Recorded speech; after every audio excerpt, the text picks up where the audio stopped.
기본 강의 리뷰 테스트 16회 1번 문제 교류 RLC 회로고요.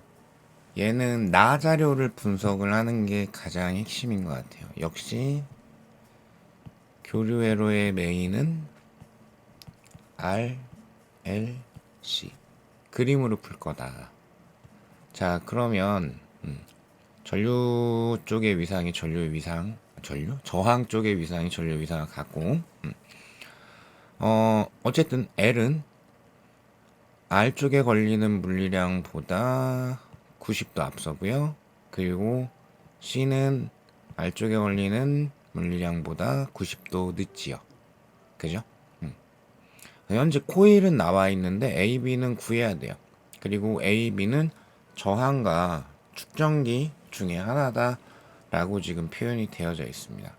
자, 그러면 어떻게 찾을 거냐? 간단하죠. 보니까 코일 요 볼록이 하나 보실래요? 위쪽 볼록이 보다 B의 볼록이는 뒤에 있네요. 4분의 1 주기, 즉 90도. 그죠? 그러니까 코일이 B보다 90도 앞서야 되는 거니까 B가 뭐가 돼야 되죠? R이죠. 그러면 C는 어떻게 될까요? C 같은 경우에는 자, 요 R 볼록이 위로 볼록한 거 보실게요. 그거보다 위로 볼록한 게 C란다. A 같은 경우에는 90도 뒤에 있죠. 4분의 1 주기 뒤에 있죠. 그죠? 그러면 R에 걸리는 전압보다 2분의 파이 늦는 게 C에 걸리는 전압이니까 A는 C가 돼야죠. 이해되실까요? 자, 그러면 뭐가 또 보이죠? A와 코일에 걸리는 전압의 최대값은 10V로 같다가 보이죠. 그러면 현재 L에 걸리는 전압과 C에 걸리는 전압이 같다. 그 B는 리액턴스의 B이기도 하니까 유도 리액턴스와 용량 리액턴스가 같다. 즉 현재 고유 진동수다. 여기까지가 문제를 읽으면서 해결하면 좋은 부분에 해당이 돼요. 됐을까요? 자, 그럼 기억번 A는 축전기, B는 저항이다는 구했고요. 니은 교류 전원의 전압의 최대값은 20V이냐? 오케이. 역시 그림으로. 그러면 R에 걸리는 전압이 얼마? 최대값이 20입니다. 20. 축전기와 코일에 걸리는 건 둘 다 10V. 그래서 전체 전압은 그냥 20이네요. 요것도 골라주셔야 되겠죠. 그 다음 마무리 티귿. 교류 전원의 각진동수만 2배로 증가시켜서 코일과 축전기의 리액턴스 차이를 구했을 때 그게 이만큼이 돼? 라고 질문을 했어요. 자, 그러면 이제 여기서 약간의 계산이 필요한데 현재 교류 전원의 각진동수 오메가 제로예요. 그죠? 오메가 제로일 때 뭐 계산할 게 있나? 드린 게 있죠. 저항의 저항값이 15m는 드렸어요. 이거를 써먹으셔야 될 겁니다. 그죠? 그리고 내가 뭘 알고 있냐면 저항에 걸리는 전압의 최대값이 20V라는 걸 알고 있어요. 그죠? 따라서 일단 저항 쪽을 뭘 할 수가 있네. 오메 법칙 한번 싹 써주면 되죠. 그러면 저항에 걸린 전압 20V, 전류, 저항 이렇게 돼요. 그죠? 그래서 우선은 내 회로에 흐르는 전류가 2A야 라는 건 알아요. 오메가 제로일 때. 그럼 이건 뭘 써먹어야 되지? 조금만 고민을 해보시면 교류회로는 직렬이 시험 문제에 나오기 때문에 뭐에 가급적 꽂혀 있으면 좋다? 전류. 그러니까 이 전류가 코일에도 똑같이 흐르고 축전기에도 똑같이 흘러요. 그래서 사실은 여기에서 전류를 구했다. 그리고 내가 코일과 축전기에 걸리는 전압을 알고 있지요.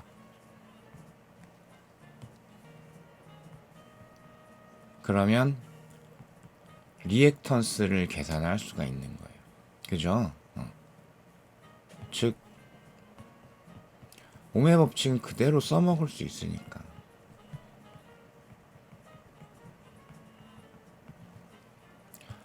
따라서 어차피 지금 리액턴스는 현재 두 개가 같습니다. 둘 중에 하나만 계산하면 될 것 같아요. 내가 만약 L을 선택을 했다. 여기 L에 걸린 전압 10V, 전류 2A 어라?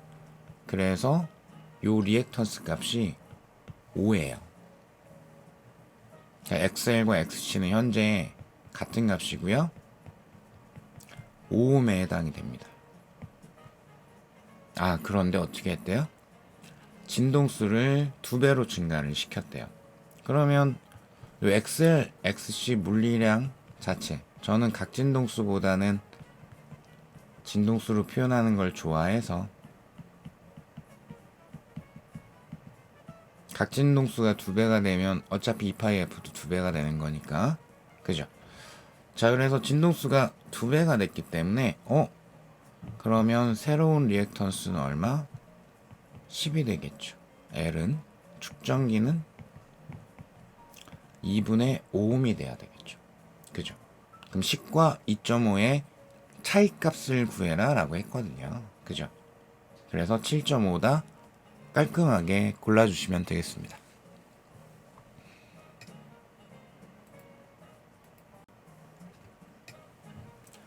네, 이번 문제는 LC 진동을 한 거죠. 그래서 왼쪽에 스위치 연결해가 축전기 이제 충전시킨 다음에 오른쪽으로 스위치를 연결해 버리게 되면 전장치 없고, 그럼 서로의 L과 C의 상호작용에 의해서 교류가 흐르게 된다 라는 LC 진동에 대한 문제인데, 자, 기억번. 축전기에 저장되는 전하량은 T1일 때하고 T3일 때하고, 자, 그러면 LC 진동에서의 특징이 메인이 뭐냐면 에너지 보존과 전압에 대한 거죠. 에너지 보존돼야 되니까, 그래서 축전기 쪽의 에너지와 코일 쪽의 에너지의 합이 계속 모든 순간에 일정해 라는 거. 그리고 전압, L에 걸리는 전압과 C에 걸리는 전압이 크기가 똑같아. 즉 고유진동수야. 둘의 상호작용에 의해서 전류가 흐르는 거니까 이렇게 연결이 되는 거죠. 그럼 자료에서 편한 걸 그냥 먼저 딱 보는 거예요. 그럼 T1은 하필 시간에 대한 전류 자료가 있기 때문에 여기서는 뭐가 제일 직관적으로 잘 들어오냐면 기울기입니다. 즉 시간에 대한 전류의 변화율, 이걸로 결정되는 게 뭐죠? VL이죠.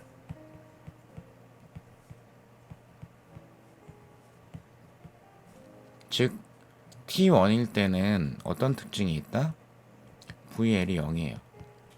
변화율이 빵이니까. 그럼 모두 VC도 0이죠. 그러니까 어떻게 된다? 축전기는 언제 충전되는데? 전압이 걸린대. 언제 충전되는데? 말이 좀 이상하네.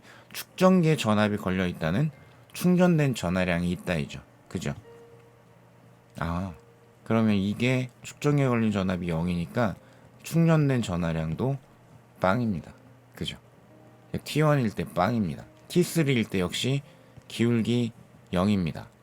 그러면 VL도 VC도 0이죠. 이때도 충전된 전하량이 빵입니다. 따라서 같습니다. 니은번. T2일 때 코일에 저장되는 에너지는 0이다. T2일 때 코일에 저장되는 에너지가 0일까? 요거는 쉽게 고를 수 있죠. 코일에 걸리는 에너지는 자기 에너지 2분의 1 L I 자체의 제곱. 지금 전류 I가 T2일 땐 0이에요. 그러니까 코일의 자기 에너지는 0이다 해서 맞죠. 자, 그 다음에 디귿 T2일 때 축전기에 걸리는 전압은 최대이다. 아, 역시 기억과 똑같은 해결을 하시면 되네요. T2일 때가 이 전류시간 그래프에서의 기울기 최대치일 때요. 그죠? 변화율 최대치일 때. 그러니까 VL 최대되고, 또 VL과 VC 같은 값 걸리니까 VC도 최대가 되죠. 그래서 디귿 맞다 이렇게 골라주시면 되겠네요.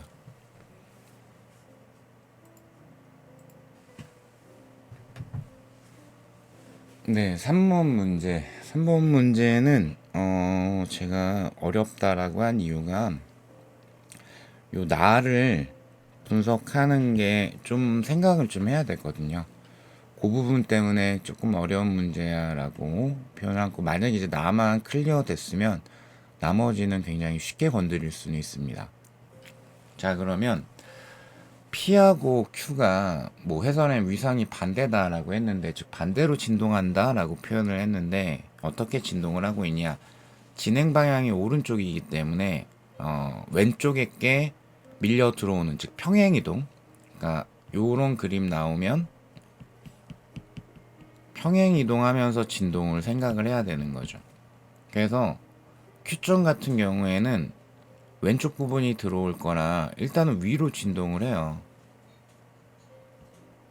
그리고 이제 이 부분이 들어오면 다시 아래로 진동을 하겠죠. P는 왼쪽이 들어오니까 우선 아래로 진동을 해요. 즉 PQ가 계속해서 시간에 대해서 묘사를 해보면 반대로 진동을 한다라는 걸 알 수가 있어요. 그죠? 그럼 0.1초고 0.2초고 뭐 0.03초이고 뭐고 간에 매 순간에 계속 반대 방향으로 진동을 하고 있기 때문에, 따라서 운동 방향은 시간과 무관하게 무조건 반대입니다. 그래서 기억은 매우 틀렸고요. 자, 그 다음에 니은번. 굵은 줄에서 파동의 전파 속력은 3분의 5m/s이다. 속력을 물어봤기 때문에 니은을 해결하기 위해서는 파동의 전파 속력 요거를 써먹어야 돼요. 요때 조심해야 될 게 이렇게가 한번 반복이니까 0.2초가 죽일까? 요걸 조심을 해야 돼요. 자, 그러면 PQ 사이의 거리가 2m가 이제 최대가 되고 최소값이 1m가 되죠. 그럼 그걸 한번 해볼게요. PQ 사이의 거리 가 현재 상황에선 이만큼이에요. 그죠? 그럼 P는 좀 내려갈 거고 그동안에 Q는 올라갈 거고, 둘 사이의 거리가 제일 가까워질 때가 어디냐면 둘 다 진동 중심에 있을 때, 요때가 1m가 되는 거죠. 그죠? 그리고 다시 2m가 될 때가 언제냐면 P는 완전 바닥까지 내려가고 Q는 완전 최고까지 올라갔을 때, 요때가 다시 2m가 돼요. 그죠? 그러면 자, 원래 2m였다가 다시 2m가 될 때까지, 그럼 P하고 Q는 진동의 절반만큼만 했죠.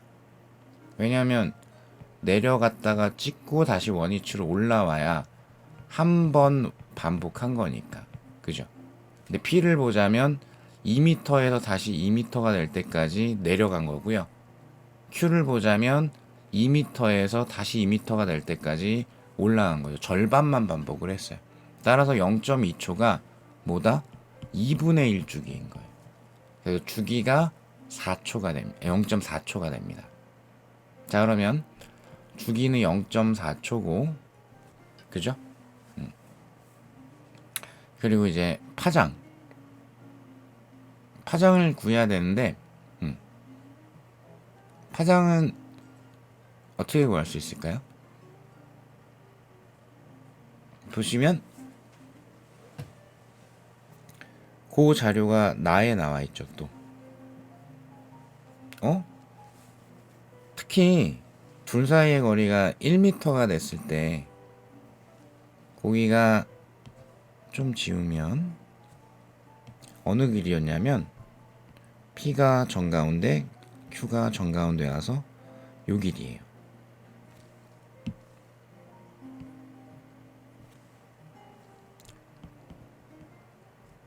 이렇게. 그죠? 그러면 여기에 몇 파장 들어가 있어요? 한 파장, 반 파장.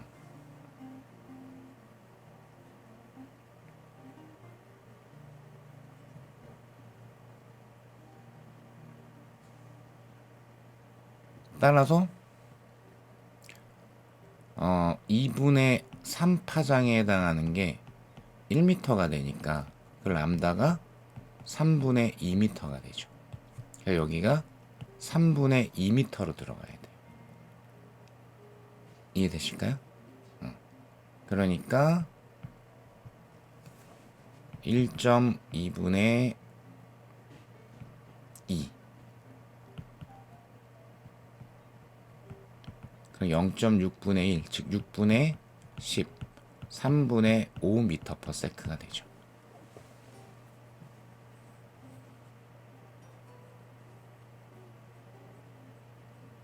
되셨을까요? 자, 그래서 니은도 나를 좀 잘 볼 수 있어야지만 건드릴 수 있는 부분이었고요. 그 다음에 디귿, 가는 줄에서의 파장은 3분의 4m이다. 가는 줄에서의 파장. 자, 그걸 하려면 문제에 어떤 조건이 있었을 건데 거의 후반부에 제가 드렸습니다. 굵은 줄과 가는 줄은 장력은 같고 단위 길이당 질량, 즉 선밀도가 굵은 줄이 2배이다. 그래서 요걸 해석하기 위해서 필요한 거 줄에서의 진동 전파 속력은 그죠? 루트 선밀도분의 장력. 요걸 알아야 되는 거죠. 그죠? 그러면 장력은 지금 같다라고 드렸고 그리고 선밀도가 여기가 지금 2대1 차이가 나니까 그죠? 따라서 요 가는 줄에서의 속력이 루트 2배가 돼야 될 거예요. 이해되실까요? 자, 그러면 요 굵은 줄의 속력 V1이라고 두고 가는 줄의 속력 V2라고 두면 이게 1대 루트 2배가 돼야 된다. 그죠? 즉 역시 메인은 파동의 전파 속력. 진동수는 진행하는 과정에서 안 바뀌니까 속력이 변했다는 파장이 변했다 같은 말입니다. 그럼 속력이 루트 2배가 됐다는 얘기는 파장이 루트 2배가 됐다는 뜻이죠. 그죠? 역시 파장의 비도 똑같다. 진동수는 안 바뀌니까. 그죠? 따라서 요 굵은 줄에서의 파장이 3분의 2m였기 때문에 가는 줄에서의 파장은 3분의 2 루트 2m 이렇게 나옵니다.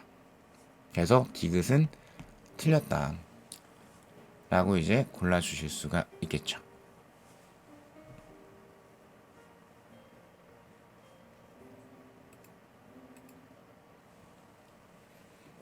네, 4번 문제.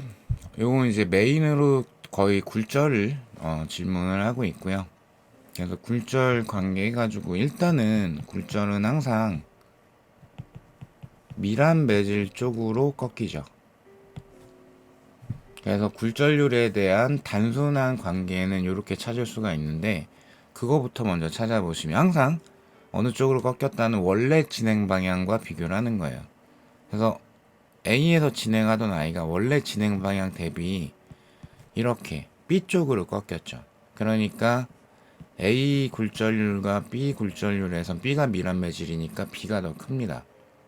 그 다음에 B에서 C로 빠져나갈 때는 원래 진행 방향 대비 요렇게 C 쪽으로 꺾였다라고 볼 수가 있죠. 이게 동그래서 좀 헷갈리면은 경계면을 자꾸 째려보십시오. 경계면을.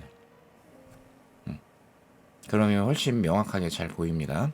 그럼 분명히 C 쪽으로 꺾였기 때문에 따라서 B의 굴절률보다 C의 굴절률이 큽니다. 자, 그래서 전체적으로 보면은 B가 A보다는 굴절률이 크고요. C보다는 굴절률이 작아요. 우선은 요걸 좀 먼저 찾아놓고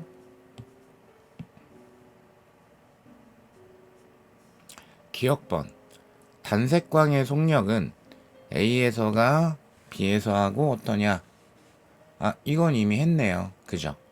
즉 절대 헷갈리면 안 되는 거. 빠손음일 속력이 크다.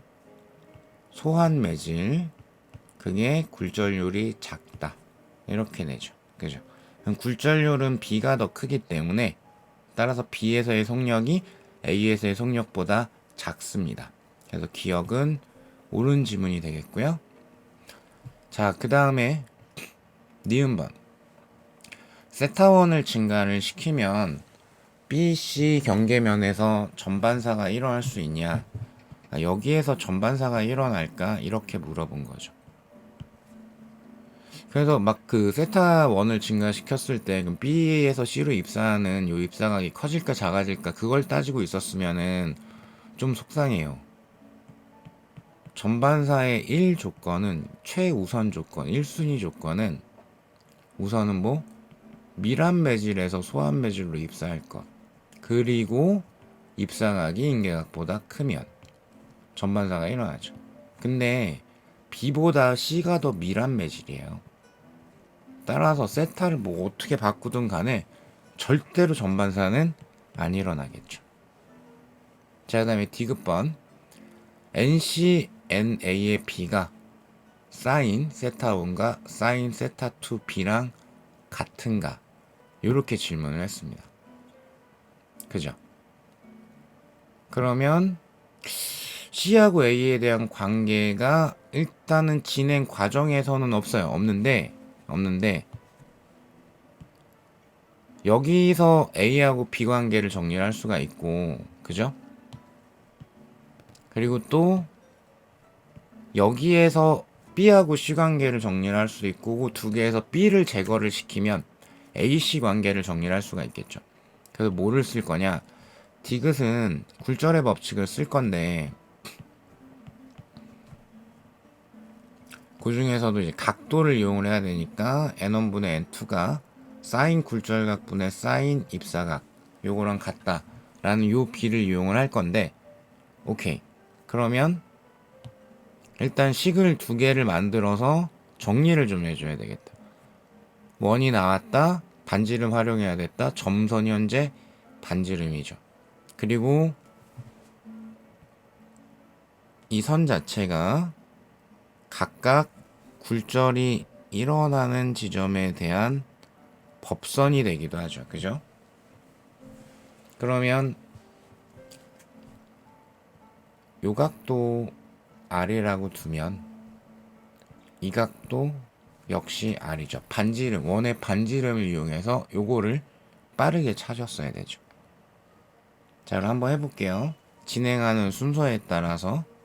자, 그러면 NA분의 NB 그럼 사인 굴절각분의 사인 입사각 세타1 역시 진행하는 순서에 따라서 NB분의 NC 그럼 사인 굴절각 세타2분의 사인 입사각 R 이렇게 되죠. 그죠? 그럼 나 필요 없는 아이모 R 들어가 있는 얘 필요 없고요. 그리고 NB도 필요가 없죠. 대입할까 봤더니 가장 좋은 거는 좌변은 좌변끼리 우변은 우변끼리 곱하기 하는 연산이 제일 편하죠. 그래서 좌변끼리를 곱하기를 해버리게 되면 NA분의 NC가 남고요. 우변은 뭐가 남습니까? 사인 세타 2분의 사인 세타 1이 남죠. 그죠? 그럼 지금 디귿은 분모 분자만 양쪽이 다 바뀌어 있는 꼴이죠. 그래서 맞는 지문에 해당이 됩니다.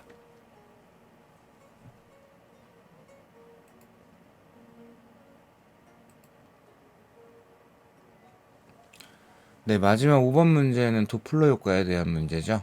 근데 조금 어렵게 한번 문제를 구성을 했고요. 하지만 디귿은 해결할 수 있어야 돼요. 기억 니은은 나 거기까지 보기는 싫어 이러실 수 있는데 디귿은 꼭 하실 수 있어야 됩니다. 자, 그러면은 기억번 A에서 측정한 Q의 파장, 그 다음 니은번 B에서 측정한 P의 속력. 자, 여기는 도플러 효과 중에서 기억 니은은 요거를 한 거죠. 원위 운동을 할 때는 음파의 파장이 변하는 것으로 관측자가 측정하기 때문에 진동수가 다르게 지는 거고, 그리고 관측자가 운동을 하게 되면 음파의 속력이 달라져서 진동수가 바뀌는 걸로 측정이 된다. 요 내용인 거죠. 그래서 이제 강의 중에는 그쪽에 대한 시이 보이는 분들에 한해서는 그 식도 한번 봤으면 좋겠다라고 했는데 그걸 그냥 문제로 만들어 놨어요. 자, 그러면 기억번 갑니다. A가 측정한 Q의 파장. A라는 관찰자가 측정하는 음파 Q의 파장을 물어봤어요. 파장은 뭐만 신경 쓰면 된다? 원의 이동만 신경 쓰면 돼요. 그죠? 그러니까 A가 바라봤을 때 Q를 만드는 음원은 B고, 그러면 여기는 A의 운동은 파장의 변화를 일으키지 않기 때문에 관심 없고요. 원인 B의 운동만 신경을 써야 된다. 이런 뜻입니다. 자, 그럼 뭐 어떻게 할 건데? 라고 하게 되면 파동 전체에서 제일 중요한 아이는 얘입니다. 그냥 물론 얘는 주기분의 파장이기도 하죠. 그죠? 자, 그러면 일단 A가 측정하기에 B의 운동은 자기한테 다가온 운동이기 때문에 A가 측정하는 요 Q 음파의 파장은 짧아진 걸로 측정이 될 거예요. 그 영상을 봤던 거를 조금 기억을 하셨으면 좋겠습니다. 그러면 짧아진 거를 이제 골라야 되는데, 자, 가보겠습니다. 일단 A가 봤을 때 A의 운동 신경 안 쓸 거고요.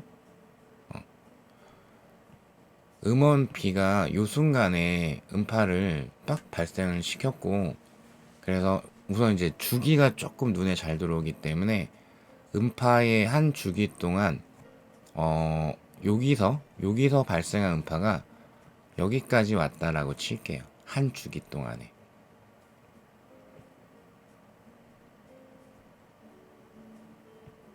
만약에 B가 움직이지 않았으면은 이 거리가 한 주기 동안에 이동한 거리이기 때문에 파장이 될 거예요.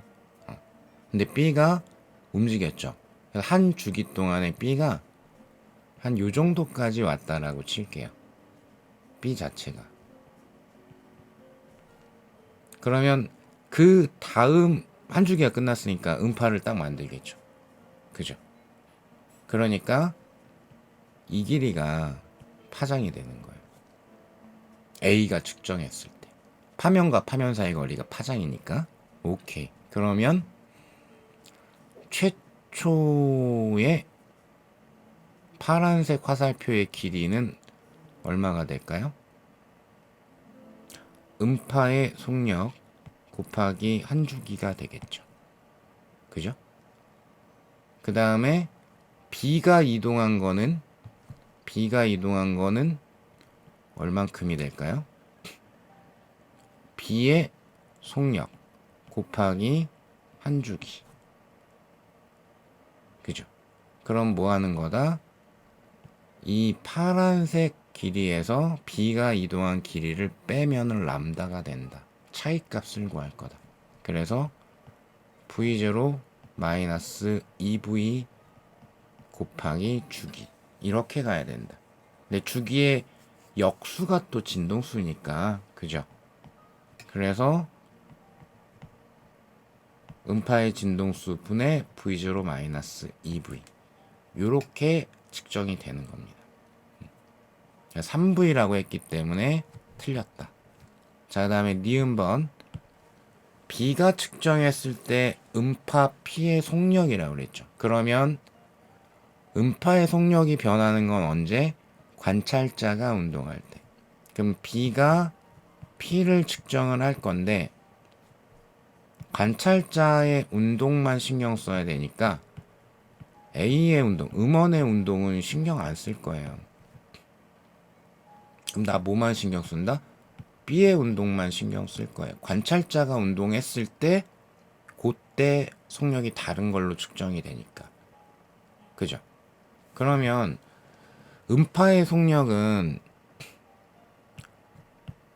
V0일 거예요. 그죠? 그리고 관찰자인 B의 속력은 A쪽을 향하는 방향으로 2V죠. 그죠? 그럼 상대 속도니까. 따라서 B가 측정하는 음파의 속력은 내가 다가가는 게 있으니까 2V를 더해주면 되죠. 근데 역시 3V를 더했기 때문에 틀렸습니다. 자, 마무리 디귿. 도플러 효과 자체. A에서 측정한 Q의 진동수, B에서 측정한 P의 진동수. 그럼 여기는 관측자가 측정하는 진동수는 원래 진동수에 대해서 보정이 돼 라는 부분, 음원에 대한 건 분모, 관측자에 대한 건 분자, 이렇게 들어가겠죠. 자, 그러면 봅시다. 일단 A쪽에서 측정하는 Q의 진동수를 FA라고 하면 그 원래 진동수 V0, V0 똑같이 들어갈 거고, 그러면 일단 음원에 해당하는 B는 A한테 다가오는 운동이죠. 그럼 증가시키는 값이 돼야 되니까 마이너스 2V. 그죠? 관찰자인 A는 음원 쪽으로 다가가는 효과네요. 커져야 되니까 플러스 V. 그리고 B가 측정하는 P의 진동수, 원래 진동수 보정, 음파 속력 분의 음파 속력. 그럼 음원에 해당하는 A, B에 다가오는 효과, 그럼 커져야 돼. 그러면 마이너스 V. 또한 관찰자인 B도 다가가는 효과니까 커져야 돼. 그래서 플러스 2V. 요렇게 비교를 딱 해주면 되는 거죠. 그럼 이게 누가 더 클까? 얘가 클까? 얘가 클까? 이거 보는 거죠. 그죠? 근데 여기가 비교하기가 좀 좋아요. 왜냐하면 V0 마이너스 2V분의 V0 플러스 V. 여기는 V0 마이너스 V분의 V0 플러스 2V. 여러분들 이런 거 할 줄 알죠? 2분의 1이 있고 뭐 3분의 2가 있어. 누가 클까 할 때 물론 이거 그냥 나오기도 하지만 대각선으로 곱해서 비교하는 거. 그죠? 그래서 왼쪽은 3, 오른쪽은 4. 그래 3분의 2가 2분의 1보다 커. 이런 거. 그죠? 그거 할게요. 분수의 대각선을 곱합니다. 그러면 왼쪽은 V0의 제곱 마이너스 V의 제곱이죠. V0 플러스 V 곱하기 V0 마이너스 V니까 오른쪽도 똑같네. V0의 제곱 마이너스 4V 제곱이 되죠. 그러면 뭡니까? 같은 값에서 빼기를 했어요. 근데 하나는 4를 뺐고 하나는 1을 뺐어요. 누가 커요? 얘가 커요. 그래서 A가 측정한 진동수가 더 크다. 요렇게 골라주셔야 되겠죠. 네, 수고하셨습니다.